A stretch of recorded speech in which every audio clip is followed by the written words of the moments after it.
Voici les vacances. Le papa de Martine a installé sa caravane sur le terrain de camping à la Grande Sapinière. Martine a retrouvé ses amies Christine et Muriel. À 7 heures de l'après-midi, le camping est désert. Que se passe-t-il? Demande Christine au retour de la baignade. Papa dit qu'il y a un défilé de fanfares à la ville voisine. Vous venez avec nous? Dépêchez-vous, nous allons être en retard. Vite, les bicyclettes et en route pour la fête.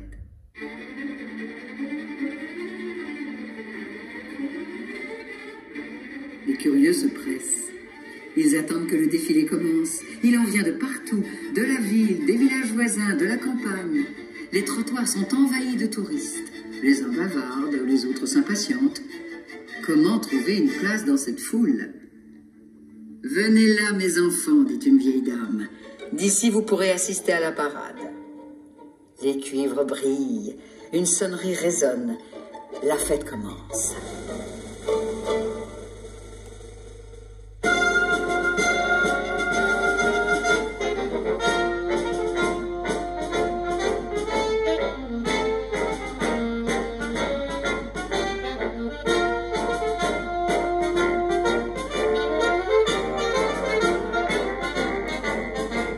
Que veut-il celui-là? Demande Patapouf. On dirait qu'il me fait signe. La fanfare défile. Les tubas et les trombones à coulisses ouvrent la marche. Écoutez les tambours qui battent la mesure.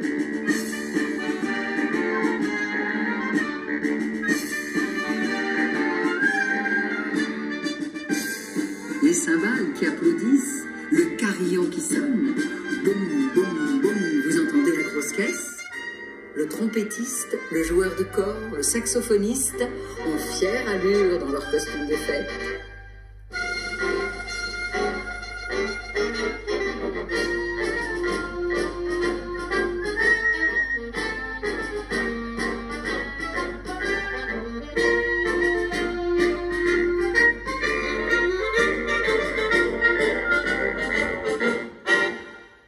Le cortège s'arrête, c'est la pause. On entoure les musiciens et les majorettes. Quel instrument bizarre, qu'est-ce que c'est? C'est un bombardon. C'est dangereux? Demande Patapouf. Pas du tout. En voilà une question. Cet entonnoir, c'est pour quoi faire? C'est une trompe de chasse. Une trompe de chasse? Pour tirer sur les lapins? Oh, vraiment, Patapouf n'y connaît rien en musique. Tu me prêtes ton clairon? Demande Martine. Le clairon, c'est facile. Il suffit de souffler dedans. Oui, mais il faut avoir la manière. Le violon, c'est mieux. Ou peut-être le violoncelle. Tu aimes vraiment la musique? Demande la monitrice des majorettes. Ma cousine Isabelle est violoncelliste. Elle participe au concert. J'ai 2 invitations. Viens avec moi. Martine arrive au concert comme convenu. Où est ta cousine? C'est celle qui a une robe blanche. Tu la vois? Chut! On ne parle pas pendant le concert.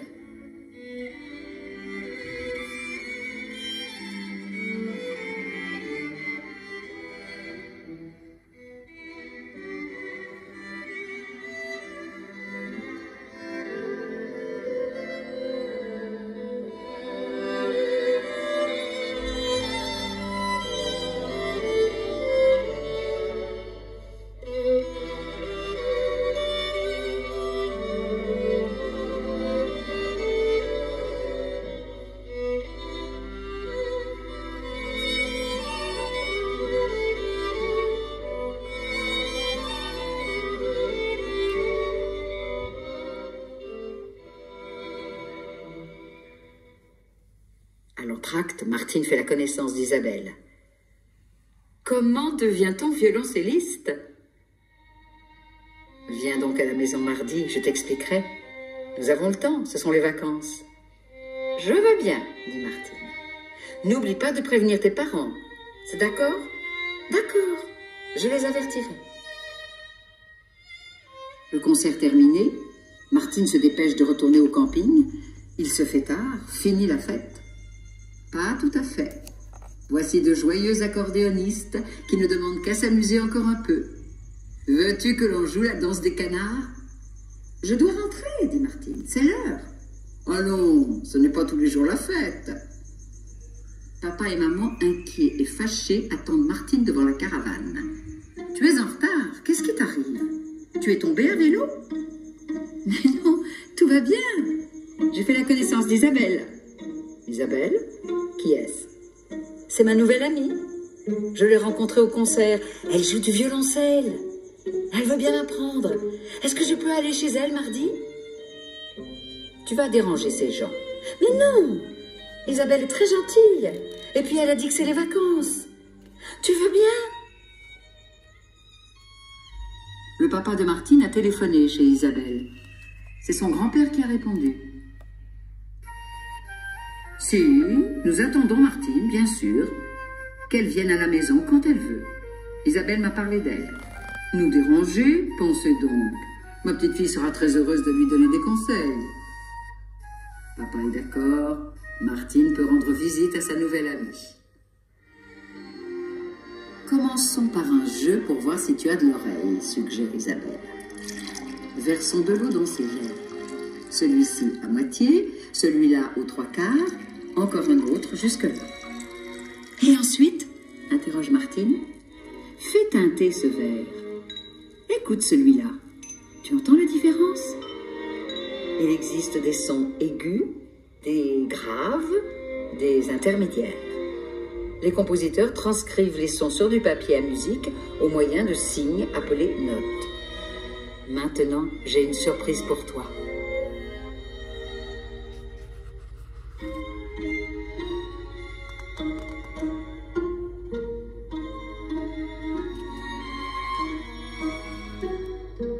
J'ai commencé à jouer du violoncelle quand j'avais ton âge, dit Isabelle.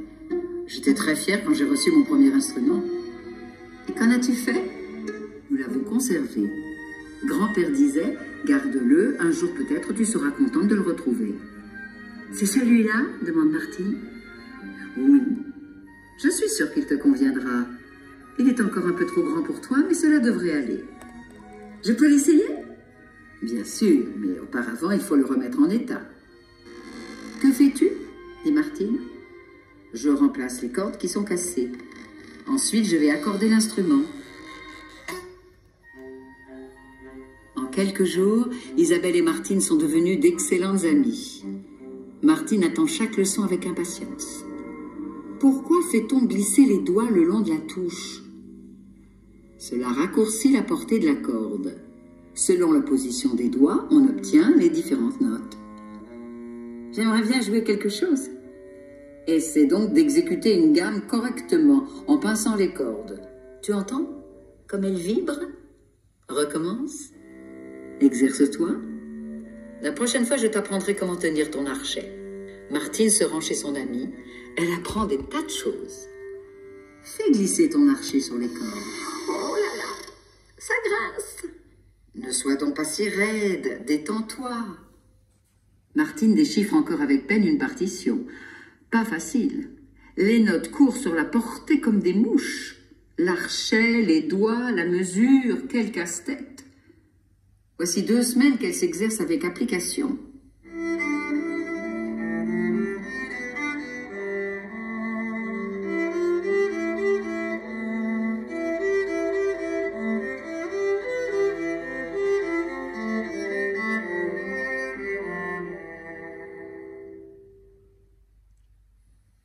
Cette nuit-là, tout le monde dort dans la caravane et Martine fait un rêve étrange.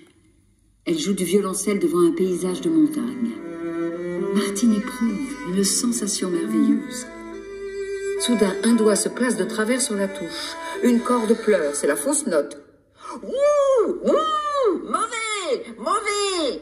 fait Patapouf. Le lendemain, Martine arrive chez Isabelle, l'air préoccupé. Quelque chose ne marche pas? Raconte-moi.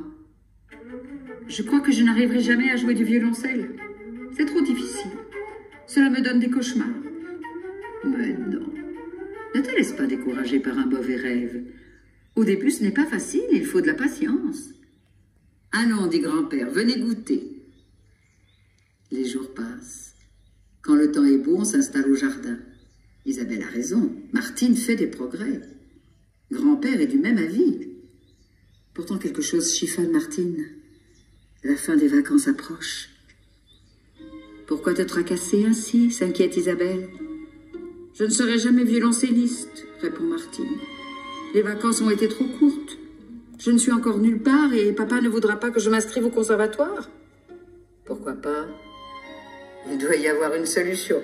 Je vais en parler à grand-père. Il a toujours d'excellentes idées. Grand-père décide d'aller voir le papa de Martine. Lorsque grand-père arrive au terrain de camping, papa est déjà en train de préparer la voiture pour le retour des vacances. Il invite le vieux monsieur à discuter dans la caravane. Papa et maman l'interrogent sur les progrès de Martine. Justement, je viens à ce propos. Martine a des dons pour le violoncelle. Si, croyez-moi. Ce serait dommage qu'elle ne continue pas. Pourquoi n'irait-elle pas au conservatoire à la rentrée?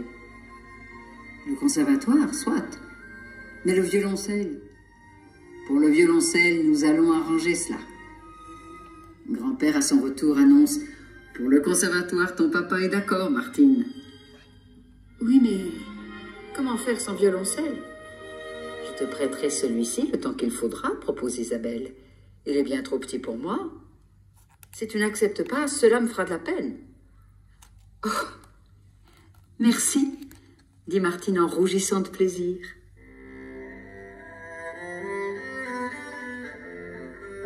Ainsi se terminent les leçons de violoncelle et les vacances. On se reverra, n'est-ce pas, Isabelle? Bien sûr, Martine, on se reverra.